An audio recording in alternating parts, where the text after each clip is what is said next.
आपके पास जो वेटिंग वाला टिकट है वो दो ही टाइप का हो सकता है, या तो उसको आपने ऑनलाइन मोड से बुक किया हो या फिर रेलवे के काउंटर से जाके लिया हो। अगर चार्ट प्रिपरेशन हो गया, अगर ये दोनों के दोनों टिकट वेटिंग में रह जाते हैं तो कौन से टिकट से आप रेलवे में ट्रेवल कर सकते हैं, रेलवे के क्या कुछ गाइडलाइन है, बिल्कुल डिटेल में बताने वाला हूं। चलिए शुरू करते हैं।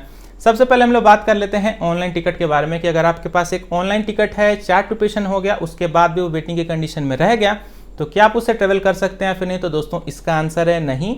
आप अपने उस ऑनलाइन वेटिंग टिकट के साथ जर्नी नहीं कर सकते हैं। अगर आप ऐसा करेंगे तो रेलवे आपको विदाउट टिकट मानेगा और आपके ऊपर विदाउट टिकट वाले पेनाल्टी एंड चार्जेस को लगाएगा। और ये बात मैं नहीं कर रहा हूँ, रेलवे की ऑफिशियल वेबसाइट पे बिल्कुल क्लियरली मेंशन है। मैं यहाँ पे स्क्रीनशॉट ऐड कर दे रहा हूँ, आप इसको ध्यान से पढ़ लीजिएगा। थोड़ा सा मैं आपको एक्सप्लेन भी कर दे रहा हूँ कि आपको रेलवे विदाउट टिकट क्यों मानेगा, क्योंकि दोस्तों रेलवे का ये रूल है कि अगर आपका ऑनलाइन टिकट वेटिंग की कंडीशन में रह जाता है तो रेलवे उसको ऑटोमेटिकली कैंसिल करके आपका जो पैसा है 60 रुपीज़ प्लस जीएसटी कट होने के बाद आपके बैक टू सोर्स अकाउंट में रिफंड कर देती है। इसलिए आपके उस ऑनलाइन टिकट का वहाँ पे कोई सेंस नहीं बनता है, इसलिए आपको वहाँ पे रेलवे विदाउट टिकट मानता है। अभी बात आती है दूसरी कि आपके पास जो वेटिंग वाला टिकट है उसको आपने रेलवे के काउंटर से जाके लिया था, चार्ट प्रिपरेशन हो गया, अगर उसके बाद वो वेटिंग की कंडीशन में रह गया तो क्या आप उसे ट्रेवल कर सकते हैं फिर नहीं? तो दोस्तों इसका आंसर है हाँ, आप अपने उस काउंटर के वेटिंग टिकट के साथ ट्रेवल कर सकते हैं। लेकिन आपको यहाँ पे रेलवे के 3 नियम को फॉलो करना पड़ेगा, बिल्कुल ध्यान से समझते जाइएगा।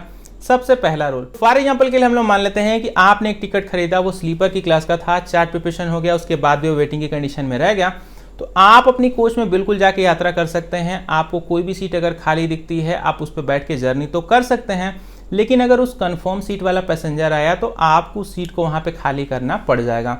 तो ये है पहला रूल। अभी बढ़ते हैं हम अपने दूसरे रूल के बारे में।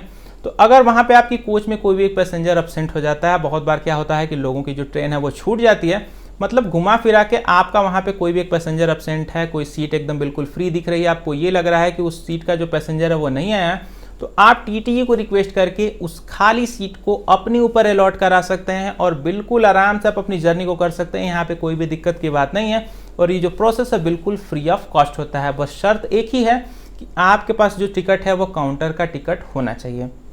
तीसरे रूल की हम लोग बात करें तो मान लीजिए कि आप अपनी कोच में गए, वहाँ पे आपको कोई भी जगह नहीं दिखी, ना ही कोई पैसेंजर एब्सेंट है, ना ही किसी के कोई ट्रेन छूटी, मतलब घुमा फिरा के आपके कोच में कहीं भी कोई भी बिल्कुल भी जगह नहीं है, तो उस सिचुएशन में, ये बहुत ही रेयर सिचुएशन है, टीटी जो होते हैं वो आपको एक जनरल क्लास में भेज सकते हैं, जिसको नॉर्मल लोग कहते हैं, जनरल डिब्बा बोलते हैं, या फिर कुछ लोग इसको 2S के नाम से जानते हैं, तो आपको उसमें भी भेजा जा सकता है। ये बहुत ही रेयर कंडीशन है, ऐसा बहुत ही रेयर होता है, लेकिन आपको एक जनरल डब्बे में भी भेजा जा सकता है।